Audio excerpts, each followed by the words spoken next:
In our world today, every genocide is a bitter tragedy that must be remembered. But one of the greatest genocides in history, a genocide that continues to have a hidden impact on the modern world, has been forgotten. This is a genocide that brought with it the murder of a culture and a traumatic rupture in the progressive evolution of human civilization. The Arab onslaught on Iran was a genocide in every sense of the word.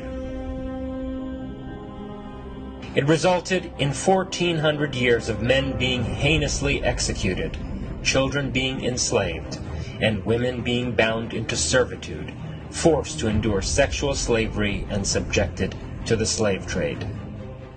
Many died of hunger, and others humiliatingly converted to the religion of the invaders just to survive and gain some measure of security. The historic Persian Empire was destroyed, and centuries of cultural production in ancient Iran were scattered to the winds.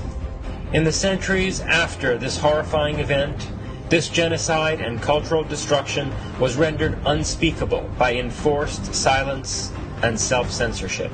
After the rape and plunder of Iran, the Muslims were able to secure the wealth and muster the courage for a conquest of much of the rest of the civilized world. This onslaught was not only a question of mass murder.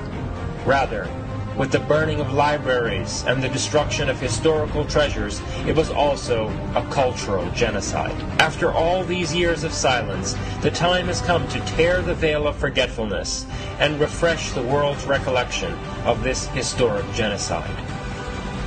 From November 16th to 18th, every year, at every place in the world and in the company of all those whose hearts are full of love for Iran and Iranians, we will gather together to recount and remember this moving story that is more relevant today than ever before. May we return to our true selves. Qadisiyah, a memorial for the Muslim cultural genocide of Iran.